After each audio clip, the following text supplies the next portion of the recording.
Bonsoir à vous toutes et bonsoir à vous tous. C'est avec plaisir que je retrouve ce plateau qui sera dorénavant le vôtre tout le long de l'été.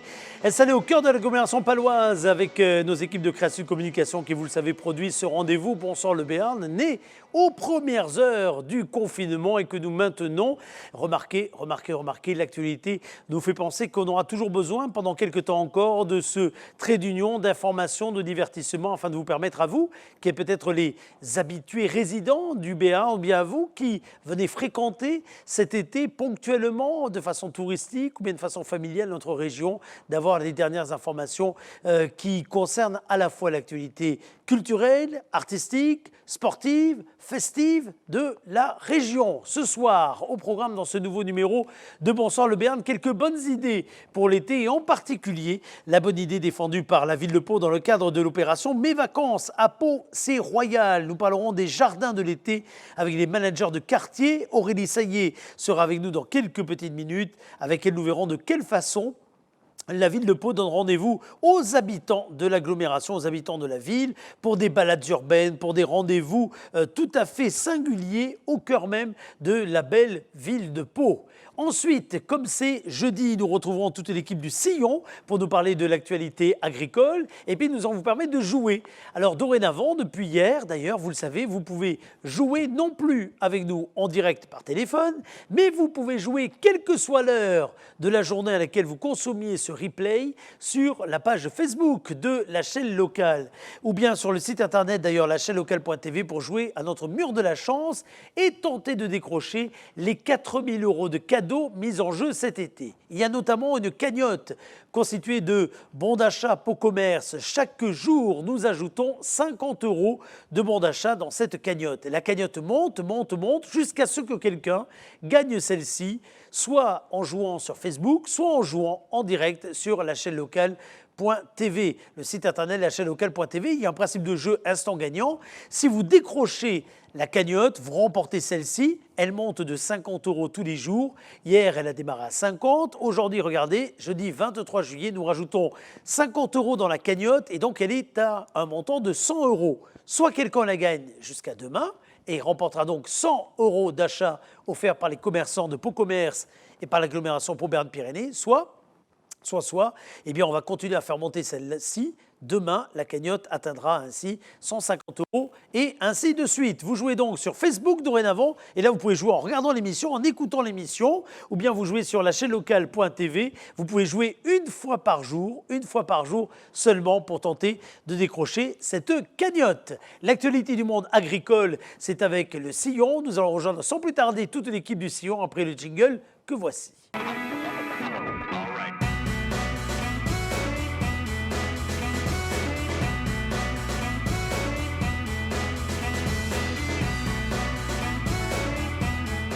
Alors chaque jeudi, y compris pendant les vacances, nous allons continuer à vous parler d'agriculture, à parler ensemble des sujets qui touchent le monde agricole et pas simplement tant l'importance du monde agricole dans notre économie et sur celle de ce territoire a de l'importance. Nous le faisons avec le Sillon, notre journal partenaire qui diffuse d'ailleurs sur son site internet le sillon.info. Bonsoir le Béarn et nous allons le faire avec Baptiste Ducasse qui est l'un des rédacteurs. Bonsoir Baptiste.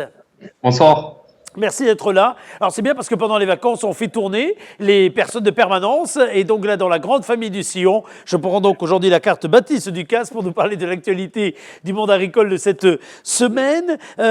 Sachant que le moins que l'on puisse dire, c'est que les personnes qui sont proches du monde agricole sont tournées à la fois vers les productions, vers les récoltes, vers le quotidien, mais aussi ont les yeux tournés vers l'avenir. Vous allez nous parler de ces différents sujets qui seront développés évidemment dans le Sillon de cette semaine.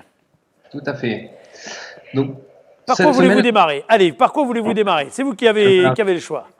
Cette semaine, le gros dossier que l'on évoque dans le Sillon, c'est le dossier irrigation. On est parti donc en cette période de forte chaleur, donc il y a le besoin, ça rappelle qu'il y a le besoin d'irriguer pour assurer le développement des plantes. Et il est tombé un jugement la semaine dernière.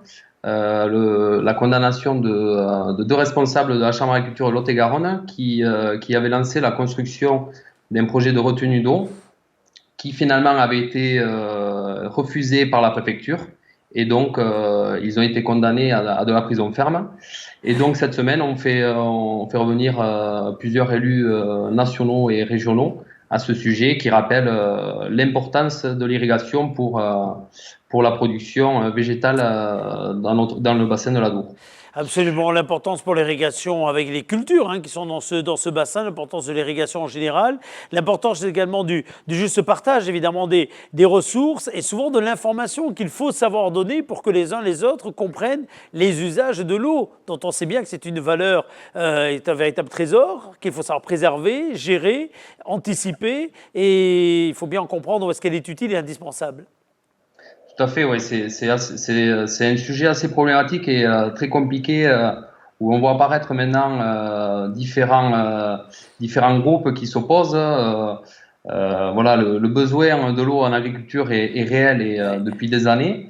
La profession avait justement avec l'État mis en ce sens, était tombé d'accord sur un protocole d'accord qui, pour la région Nouvelle-Aquitaine, devait prévoir 60 millions de mètres cubes de retenue d'eau, de création, ce qui devait représenter 24 retenues d'eau. Et 10 ans plus tard, aujourd'hui, on n'en est qu'à 4. Donc voilà, la profession continue à demander à l'État et c'est toujours très compliqué de voir aboutir de ces projets. Absolument, donc un sujet à retrouver dans les colonnes du Sillon et puis d'ores et déjà sur le site internet lesillon.info. Autre sujet d'actualité que je vous laisse développer.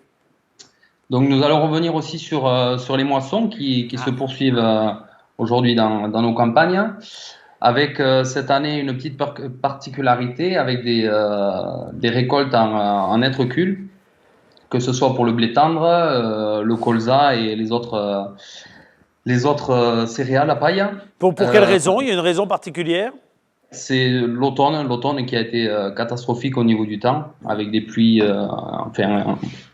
une très forte pluviométrie, ce qui a complètement mis de côté, freiner les résultats techniques de ces différentes productions. Au final, voilà, tout à fait. Et ensuite, nous allons revenir aussi sur les bons chiffres de la croissance de l'agriculture bio au niveau Nouvelle-Aquitaine. Ouais.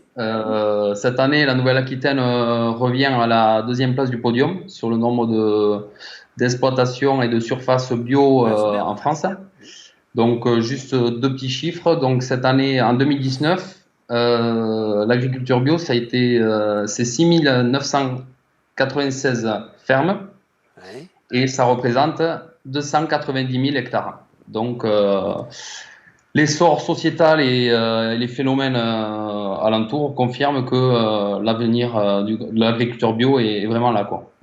Absolument, et on voit à quel point la Nouvelle-Aquitaine a d'ailleurs sa place dans ce nouvel environnement et le boom, on l'a souvent dit d'ailleurs avec vos collègues également, le boom des exploitations et des investissements en matière de bio pour l'ensemble de ce territoire. Tout à fait, c'est ça. Autre sujet que je vais traiter. Un petit point conjoncture sur la vente des produits phyto en 2019. Qui ont diminué de moitié par rapport à 2018. Dont on disait à l'époque que les résultats et les chiffres, notamment de vente, n'étaient pas en rapport avec les engagements des uns des autres. Donc là, 2019, on diminue de moitié. Tout à fait, alors qu'en 2018, on avait eu un rebond dans l'autre sens. Donc là, effectivement, cette année, ça a diminué de près de moitié entre 2018 et 2019. Et les quantités totales les plus préoccupantes a été réduite de 50% entre 2018 et 2019 aussi. Avec donc tous ces résultats qui ont déjà été évoqués, mais qui permettent de zoomer, j'imagine, sur ce territoire en plus. Tout à fait, ouais, c'est ça. Très bien. Autre sujet, je vous en prie, Baptiste. Et enfin, pour aussi, on a aussi évoqué le sujet du désert vétérinaire.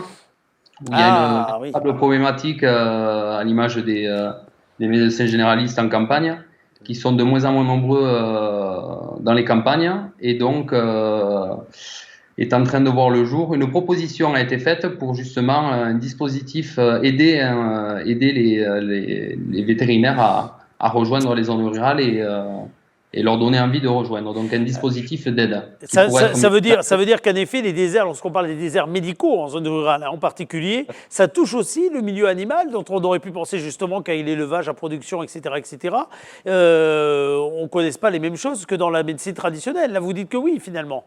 Eh bien, effectivement, finalement, on se rend compte que c'est le même, on assiste au même phénomène, avec justement, par exemple, sur les 5 dernières années, 15% de spécialisation animaux d'élevage en moins dans les écoles vétérinaires. Donc ça traduit un peu cette tendance. Absolument, c'est de tendance. Alors, ce qui est d'autant plus dramatique que sur ce territoire-ci, comme sur d'autres, cela dit. Mais on a un élevage et des principes de culture, plutôt de diverses formes d'élevage, qui nécessitent absolument qu'il n'y ait pas de pénurie vétérinaire. Parce qu'on voit bien toute l'importance de cette profession, avec tous les élevages que nous avons ici, porcins, ovins, etc., qui plus est non spécialisés, en tout cas, qui sont multiples au regard du département. Tout à fait, oui. Leur place est essentielle dans notre paysage. Sans l'élevage, grâce aux vétérinaires, l'activité maintient l'élevage dans notre campagne. Absolument. Donc un sujet à retrouver donc dans les colonnes du Sillon ou d'ores et déjà peut-être sur le site internet à l'heure où nous nous parlons, ce jeudi soir où nous nous parlons. On peut retrouver, j'imagine, d'ores et déjà ce sujet. On rappelle que le Sillon paraît une fois par semaine dans sa formule papier. Pour celles et ceux qui peut-être tomberaient sur le Sillon au détour d'une location d'un gîte, par exemple, où l'on peut trouver parfois les numéros du Sillon traînés de ci, de là dans les différents porte-revues. Ce magazine est un magazine de la profession, fait par la profession, pour la profession, mais pas que, puisqu'on y retrouve également toute l'actualité générale. Voilà, tout à fait. C'est ça. Merci beaucoup. On retrouvera, Baptiste, également notre rubrique habituelle, parce qu'on sait que le Sillon n'est pas avare de découvertes de nos territoires, des zones rurales en particulier, et que chaque semaine, on peut se demander pratiquement quel est le territoire ou l'histoire du territoire qui va être choisi. On peut dire ce que c'est pour cette semaine ou on laisse le suspense pour ceux qui vont lire le journal? Suspense. Ah, le suspense, on ne dit pas plus. Non, vous savez faire du teaser.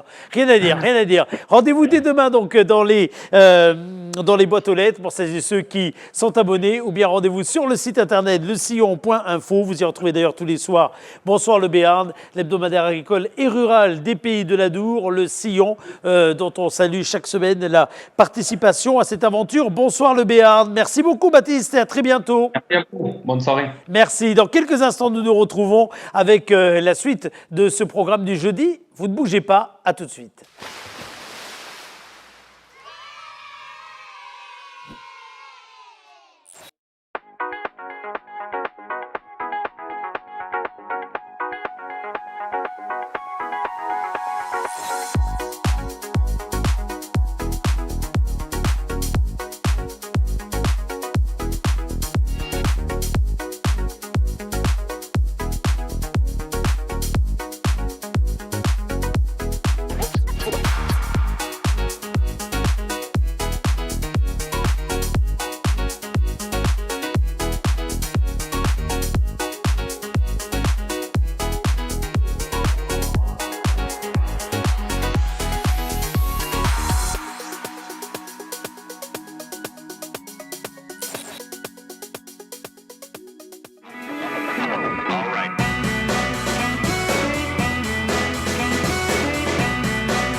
Les vacances à Pau, c'est royal. On vous a déjà parlé de ce grand chapeau de communication qui regroupe, vous le savez, de très nombreuses activités. Nous allons vous parler maintenant d'activités qui vous concernent, vous toutes et vous tous, qui peut-être êtes des habitants de la ville, qui n'allez pas partir en vacances ou qui, même si vous allez partir en vacances, avez peut-être envie de découvrir au mois de juillet, au mois d'août, votre ville sous un nouveau regard. Cela va être possible avec de très nombreuses animations proposées tout le long de l'été, notamment par les managers de quartier dont Aurélie Saïef fait partie. Bonjour. Bonjour. Merci d'être avec nous. J'ai une première question tout d'abord. Un manager de quartier, qu'est-ce que c'est? Un manager de quartier, du coup, c'est un agent au plus près du terrain, au plus près des habitants, des associations, des commerçants, pour créer du lien et essayer d'améliorer aussi leur quotidien, que ce soit en termes d'animation, de projets, de doléances. Voilà. L'idée, c'est d'être au plus près des habitants, en lien avec les services et les élus. Et vous êtes combien de managers de quartier? On est 4. 4 managers de quartier. Alors, cet été, outre le fait de prendre un chapeau, de vous mettre avec un t-shirt bleu aux couleurs du logo de la ville de Pau, vous allez proposer aux habitants de tous les quartiers de Pau, finalement, un très grand nombre d'animations. Oui, tout à fait. Donc voilà, on s'est tous posé la question. Finalement, cet été, ce sera un petit peu particulier. Qu'est-ce qu'on peut proposer aux habitants sur nos quartiers? Dans la mesure où tous les 4, on couvre vraiment tout le territoire de Pau. Et du coup, voilà, on peut proposer pendant 7 semaines, jusqu'à fin août, depuis le 13 juillet jusqu'au 28 août, des animations dans différents quartiers de Pau. Voilà, c'est pour ça qu'on l'a appelé pause détente itinérant, puisque l'animation se balade tous les 8-10 jours dans différents quartiers de Pau. Et on est bien d'accord que ce n'est pas une animation réservée aux touristes. Ils sont nombreux à venir cet été, finalement, aussi des 4 coins de France, en particulier, d'étrangers un peu moins, mais de France cet été. Là, on parle bien des Paloises, des Palois. C'est eux vos premières cibles, dans le bon sens du terme. En effet, notre cible principale, du coup, c'est l'habitant, voilà, l'habitant du quartier, cible principale. Les touristes, évidemment, sont les bienvenus. Mais voilà, l'idée, c'est vraiment d'animer le quartier au plus près des habitants. Donc, c'est pour ça qu'on a choisi volontairement des espaces, des parcs et jardins au cœur des quartiers. Pas forcément des parcs très connus. Voilà, on n'ira pas à Beaumont où il se passe déjà beaucoup de choses, par exemple. Donc là, cette semaine, nous étions au Square Mazoyer. À partir de demain, pendant 10 jours, nous sommes à la coulée verte du Hameau, entre la MUC du Lao et Berlioz. Et tout le mois d'août, du coup, on sera au parc Lavrance, au parc de la Villa Ridgeway, et ensuite on termine aux rives du Gave vers le stade de Vive. Avec un très grand nombre d'activités à chaque fois. C'est une forme de caravane, dans le bon sens du terme, hein, de caravane animée que vous proposez finalement. Oui, vous pouvez dire le poids lourd de l'été, parce qu'on si vous voulez, je ne me serais pas permis, allez-y, on a du coup un camion bien chargé, voilà, en effet de matériel, puisque l'idée en fait sur ces espaces, c'est de proposer du coup 3 espaces en définitif, un espace plutôt sportif, un espace détente et un espace d'animation, voilà. Un espace ludique, voilà, où on accueille du coup aussi différents partenaires. Donc soit des associations avec lesquelles nous avons l'habitude de travailler, des associations aussi implantées finalement sur les quartiers où nous nous trouvons. Et voilà, et aussi même les habitants pour certains quartiers qui ont proposé des activités justement dans l'été. Oui, exactement. Super. Et alors j'imagine que ça s'adresse à tous les âges, petits et grands. Tous les âges, petits, grands, familles, seniors, tout le monde peut s'y retrouver puisque nous avons justement fait exprès de proposer un maximum d'activités pour tous les âges sur différents créneaux horaires puisqu'en fait nous sommes présents en continu de 11h à 18h. Alors c'est également l'occasion, ces moments de découvrir la ville, je disais, sous un autre regard puisque vous proposez des balades urbaines entre autres. Également, donc voilà, nous proposons donc là le dispositif pause détente, hein, donc c'est en partenariat aussi avec nos collègues chargés de mission à la direction, voilà, chargés de mission santé, parentalité et jeunesse. Et donc les balades par contre que nous proposons tous les jeudis matins. Donc là c'est que le jeudi matin. Vraiment, on est que sur le jeudi matin, voilà. Sauf 2 exceptions du vendredi pour les balades gourmandes en partenariat avec l'office de tourisme, voilà, sur leur créneau un peu habituel. Voilà, nous proposons donc tous les 4 à tour de rôle d'accompagner les habitants finalement sur ces balades thématiques en cœur de ville. Donc ces balades sont bien gratuites. Accessibles à tous et on a vraiment des thèmes très variés comme Pau, une ville de villégiature, des visites de musées comme le musée Bernadotte, le musée des Beaux-Arts. On a aussi la visite du quartier du Hédas, voilà, vraiment tout un tas de visites sur inscription. Ouvert à tous. Alors, bien sûr, ce que je vais vous dire, celle-ci, c'est totalement sous inscription. Les pauses dont vous parliez, les pauses détentes, là, faut s'inscrire également pour venir ou pas? Non, on est vraiment en accès libre, en libre accès. Libre. Voilà, tout à fait. Voilà. Par contre, les visites, les balades urbaines, les visites de musées, là, il faut s'inscrire. Exactement. Donc, vous avez toutes les coordonnées sur le site internet de la ville de Pau, puisque du coup, sur tout ce projet, tout l'été, on essaye de se relayer, en fait, entre nous tous. Et donc, il y a un contact pour tout juillet et un autre contact pour tout le mois d'août. Ce qui explique qu'au mois de juillet, c'est vous, directement, et au mois d'août, c'est votre collègue Émilie qui prend le relais. Évidemment, on respecte un maximum les contraintes qui évoluent et les règles de distanciation et de prudence sanitaire qu'il faut avoir. Hein. Oui, tout à fait. À chaque fois, on rappelle bien, du coup, port du masque. On a aussi un nombre de personnes limité par rapport au nombre de personnes finalement qui s'inscrivent et qui viennent sur ces balades d'ordinaire, tout comme à pause détente. Du coup, on a vraiment sous tonnelle, on oblige le port du masque obligatoire, on a du gel hydroalcoolique, on désinfecte Après chaque manipulation, tous les jeux, c'est comme ici, on a, les voilà, micros, on a etc., raquettes, ballons, jeux de société, Eh. crayons, etc. Donc livres, tout ce qu'on met en fait à disposition du public est désinfecté en suivant. Alors, quel a été justement, je vais terminer par là, finalement l'accueil du public sur les premières journées? Mais l'accueil du public, du coup, était au rendez-vous, d'autant plus que le square Mozoyer est un square un peu à dissimuler, caché au cœur du quartier du 14 juillet. C'est vrai qu'il faut aller... il fallait le trouver. Il faut aller le trouver. J'avoue, il faut bien connaître le quartier du 14 juillet pour le connaître. Voilà, donc les habitants étaient au rendez-vous. Maintenant, on sait qu'on aura aussi d'autres habitants, voilà, qu'on croisera au fil de notre itinérance.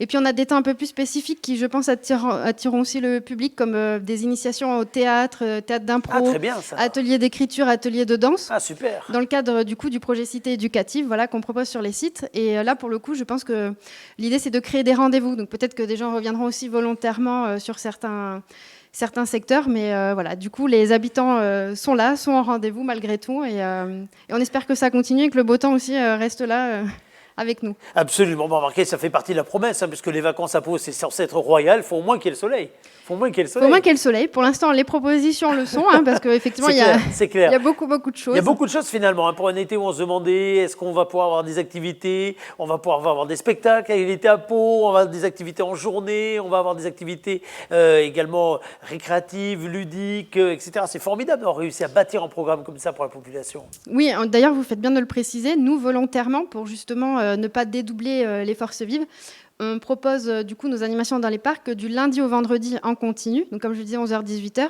mais les week-ends du coup on ne propose pas d'animation en particulier parce qu'il se passe déjà beaucoup de choses. Il y a beaucoup de choses au programme. Voilà, que ce soit au Théâtre de Verdure, à Cers ou ailleurs, donc voilà.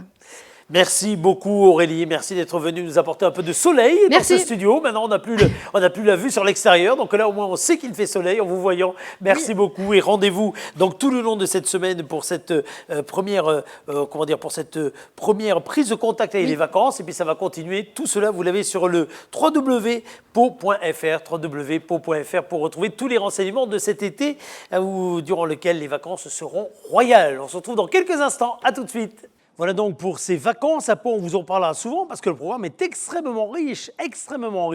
Et puis hier, vous le savez, on a parlé de l'été à Pau avec toute l'équipe des ACP. Je vous rappelle que c'est à partir de mardi que du côté du Théâtre de Verdure, pour ceux qui ont eu la chance d'avoir des places, débuteront cette série de concerts particulièrement attendus dans le cadre de ce festival estival qui depuis 38 ans maintenant rythme les mois de juillet et les mois d'août ici à Pau. Chers amis, avant de vous quitter, je vous rappelle que vous pouvez jouer sur Facebook, le Facebook de la chaîne locale. Devenez amis d'ailleurs de cette page Facebook. Vous jouez également sur le www.lachaînelocale.tv. Pourquoi ?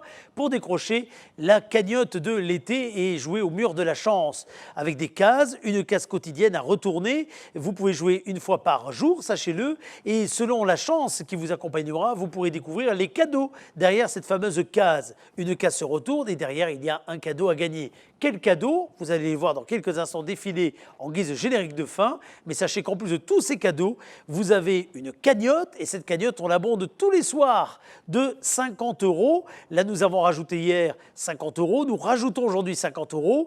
Demain également. Donc, soit la cagnotte est gagnée, elle repart à 0, plus 50 pour le premier jour, soit on continue à cumuler. Aujourd'hui, par exemple, la cagnotte est ce soir à 100 €. 100 € mise en jeu. Sachez que demain, on rajoutera 50 € et ainsi de suite. Donc, n'hésitez pas à jouer, y compris d'ailleurs si vous suivez cette émission en replay, eh bien, vous avez sans aucun problème la possibilité pour vous de jouer, quelle que soit l'heure, quel que soit le moment. Et si vous faites tomber la cagnotte, eh bien, vous gagnerez la cagnotte du montant du jour où vous jouez. Si vous jouez par exemple le 15 août en regardant cette émission en replay, vous aurez une chance de gagner cette cagnotte et ainsi de suite. Voici les 120 cadeaux qui composent celle-ci, qui composent le mur de la chance. Nous on se retrouve demain avec quelqu'un qui est une forte personnalité dans le bon sens du terme. Il s'agit d'André Bordenave avec lequel nous parlerons du domaine Bordenave qui fait partie de cette grande famille des vignerons de Jurançon qui tout le long de l'été vous accueille pour des balades gourmandes, mais pas que. C'est un passionné d'art. Je suis très heureux de le recevoir et ça sera demain notre invité. Salut, à demain 18h.